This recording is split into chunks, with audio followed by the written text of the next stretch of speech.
from there, you ended up with Apocalypse Delayed. What led you to Apocalypse Delayed? Well, I decided to work on the nature of the organization, and I had come to realize that this organization was as dictatorial as the Catholic Church. So I did this, and the first place, I waited for a couple of years because I knew that I couldn't be fair from an academic standpoint. And I was so burned out and burned up that I just couldn't do it. But then I went to writing it, and I was very fortunate. The first book that I had published was with Macmillan of Canada, and they went out of business. But the man who had piloted my first book through and published by Macmillan had gone over to the University of Toronto Press, and he took it up and got it published for me through the University of Toronto Press. He was a wonderful guy, very open, and we became fast friends for many years. The unfortunate part of it was he was a smoker and a drinker, and he's now passed on because of that. But in every other way, he was an extremely fine person. So, what made your former wife, your wife at the time, join with you? Was she feeling the same way about things? Well, she came to feel exactly what I came to feel. She was a wonderful girl. One night when I was going to bed at 10 o'clock in the evening, I told them that I would meet with them, but it was right at exam time at the university, and I was very busy, and I just couldn't take time to meet with them. Well, like the Gestapo, they came to the house and demanded to see me at 10 o'clock at night. And little Marilyn, she was about 5 feet tall, and she went to the door and she said, "You people just act like the Nazis," and closed the door. So they don't get it when even their behavior. Well, it just goes over their head when you say that to them anyway. Well, that's right. One of the things, though, that had happened earlier in the winter, that winter of '79, the elders were asked to drive from Lethbridge, Alberta, to a talk that was given 100 miles east at Medicine Hat, Alberta. We went there, and they were pushing the preaching work again, and the representative of the branch, and obviously directed by Brooklyn, made the statement, "You have to go out in the preaching work whether you have love or not." And I was so scandalized, I raised my hand and I said, "How can that fit with 1 Corinthians 13, what Paul has to say about love?" And the next day, two of the elders came over to meet with me and asked me, "Do you believe that this is the Lord's organization?" And I said, "It's the Lord's organization when it follows the Holy Scriptures, but when it doesn't, we're not obliged to obey it." Well, that was where the local elders started into me. Jesus taught his followers to live a life of peace. And that should come out in our attitudes and how we talk with others, even with those who disagree with us. You and I don't always agree on everything, Jim, but we have wonderful discussions about it. I really enjoy talking to you. We've known each other quite a while now. So that's right. That's right. And well, I gradually after that, as time went by, I was free. I didn't know where I was going. Many of the people who had supported me moved away from Lethbridge. The tension that they experienced was terrible. Some of them lost their faith completely. Others moved away. And eventually I didn't know what I should do. And I briefly became involved in politics, not in any office or anything like this, but but for a while I saw the unsatisfactory nature of that. I guess my old teachings prohibited me from really going ahead with anything.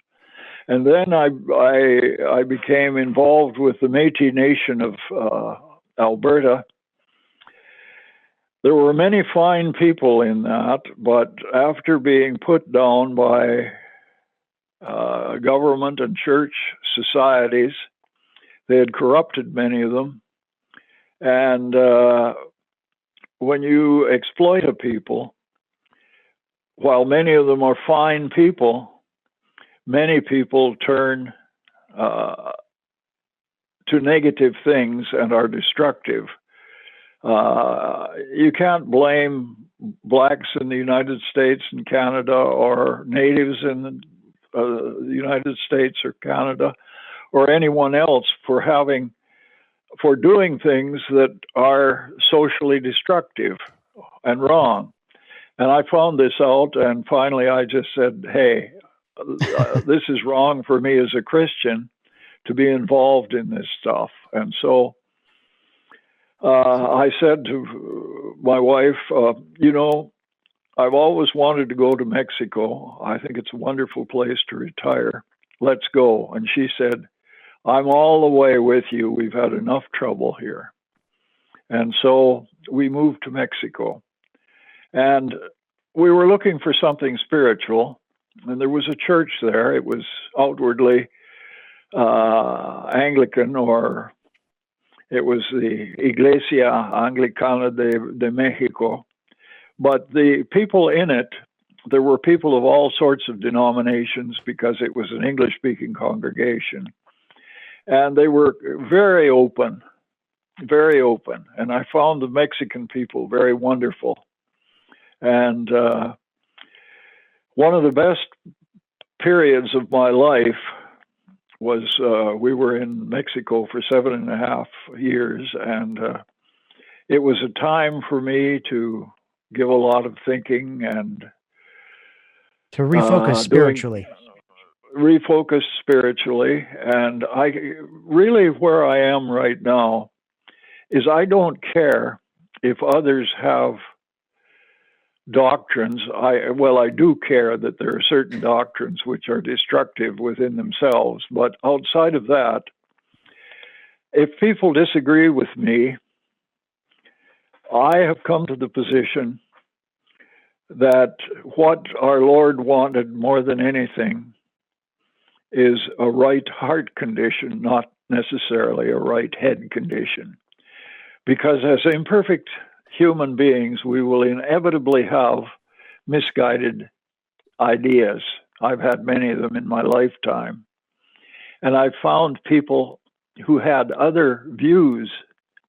I'm very open to other people, and I've felt that it isn't my business to go around saying who is a true Christian and who isn't a true Christian. So as this long is where as they're trying to lead a Christian life. Yep. Lead a Christian life. And one of the things that I find so barren with the Watchtower Society and Jehovah's Witnesses is they make a fetish of their door knocking, but they don't provide hospitals, they don't provide schools or of higher education. They don't look after the poor of other groups. They don't make contributions to bodies that could help other groups. And, I think of what Christ said in his statement in Matthew 24 and 25 about, oh, look at all the things we've done, Lord. But I think the Lord will say, I never knew you at all. And that's where I am really now. And so seeing where your spiritual life has led you, I'm wondering what you think about the legacy or lesson as a Christian you would like to leave behind would be. So I would ask it this way. If you were to preach a final sermon, knowing that was your final sermon, what lesson do you want your listeners to know? What's your most important lesson? I would pray that I would preach my last sermon as a sermon on our Lord Jesus Christ and the moral system that he established and the attitude that he had to love all, which is brought out in some of the works of the apostles and disciples. I think that the apostle Paul had it right as far as whom we should love. There is neither Jew nor Greek, male nor female, bond nor free. All are one. Amen. And if we love intensely other people and don't think of ourselves as big masters over anybody, call no man father, and we honor one another, and we respect one another. And if they disagree with us a little bit, fine. We don't have to worry about our ego. We may reason with them in a kindly way, but not disfellowship them or anything else. And there are people out in the world who are doing things that I consider very wrong. There are people who are in homosexual relationships. There are people who think that abortions are great. I think that they're wrong in both cases. But that doesn't give me the right to be cruel or severe or harsh in any way to those people.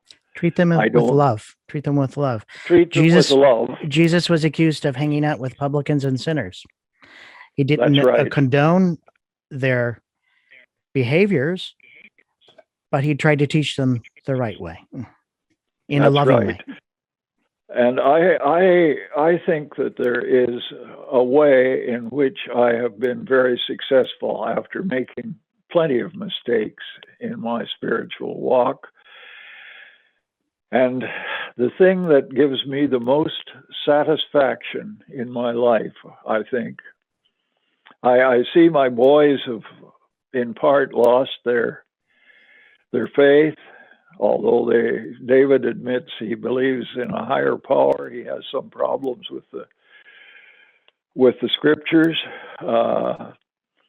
John, he has just, in his own quiet way, just moved away from faith in the afterlife. Anne, my daughter, is working hard to find places for the street people in Los Angeles. She's managing it. She was honored by President Obama for her work. And I feel very, very good about that. And I have some grandchildren and who are beautiful Christians, and some one granddaughter who is an atheist, and that breaks my heart. But and that was going to be a statement I was going to make, Jim, is that knowing you as I know you, I know your faith is the most important part of your life after leaving Watchtower. And so many, when they come out of Watchtower, turn to atheism. Why do you think that is? Well, the organization says this is the truth, and they say, well, if this wasn't the truth, is there any truth? And so then they just end up with this business of atheism or don't careism, and it's terrible. The Watchtower makes all kinds of atheists. It's a terrible thing. But well, what I was going, it's like Jeff, and I talked about before, Ray Franz, his original book was more his crisis that he was going through. And the second one, his Christian, going back to Christianity and not leaving it. It seems like you feel the same way, which is a great thing. And what was your relation and interaction with Ray Franz personally? Very close, very close. And for the record, I'd like to state this because the Watchtower always says that everybody who leaves are bitter and their teeth are gnashing. That saying. Would you call him a man who was angry and bitter? Because I talked to him, corresponded with him. I did not find him to be a bitter person. He was a fine human being. Before he left, some people have argued that he acted a bit like a sergeant major, and I think he probably did. Although I went to him when I took a trip to Brooklyn to try and see if there was any possibility for reform.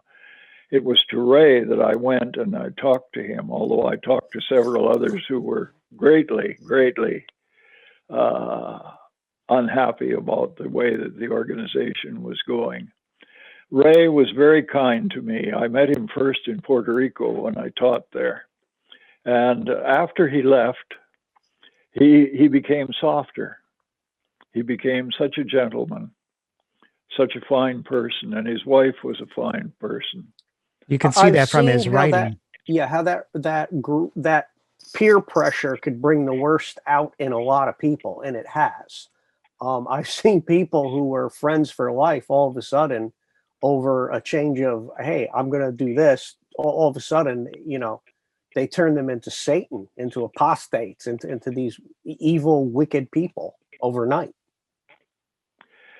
That's right. And some of the ex-witnesses are terrible people, but Ray Franz certainly wasn't. And Peter Gregerson is just such a beautiful guy. I talked to Peter earlier today. What a wonderful heart he has. Really, very kind. He's so kind and such a true Christian. But I wanted to say another thing that has I think, done so much for me in my life. I married my first wife when I was 19, and she was 19. And a year afterwards, we had our first child. And it was rough. And rough going to college, although my grandmother helped, and I worked and she worked apart from studies to keep things going. We did well. I respected her. I loved her. She was an absolute wonderful woman. And I had the greatest respect for her. At first, I had some Watchtower feelings about male headship, but I recognized that male headship meant leading and loving. And we had a wonderful marriage for 62 years. After she died, I was in a bad way. My older son collapsed emotionally. He knew his mother was dying. He took alcohol and then he took some drugs, and he could have killed himself. And I had to get him in the hospital while she was dying, and it was a terrible experience. Very sad on more than one front at the same time. Very difficult. That's right. And then I came from where we were living. We had moved from Burlington, Ontario to Brantford, Ontario. And Paris was where my great-great-grandfather had come in 1832 and settled. He was upper class. He was a lawyer. His family were gentry, and two of his grandfather and his uncle had been members of Parliament from the 1740s to the 1790s, and this uncle of his served as the Lord of the Admiralty during the American Revolutionary War. And I had ancestors who fought on the American side in the Revolutionary War. They had been Quakers, and they were kicked out of the Quaker trade. They didn't like war too much. No, they didn't like war. But they were a very wealthy family and very powerful. And but my great-great-grandfather fell in love with a factory worker's daughter, married her, and the family decided to shun him because he had married out of his class. And so he came to Canada in 1832 to hear where I am in Paris, Ontario, and helped build the little church. And I had gone to free Bible students, as you know. I had spent time in other churches. I had gone to the Church of the United Church of Canada, and I found it hollow. I had gone to the Anglican Church in Lethbridge. I was never satisfied. This church in Mexico was really a church that was very open, very kind. And the rector told me that she didn't believe in the Trinity, which was very satisfying to me. And you know what that reminds me of? In the earlier part of your Apocalypse Delayed, you talk about the Christian Connection movement and how it led into the Millerite movement and of course into the Watchtower movement.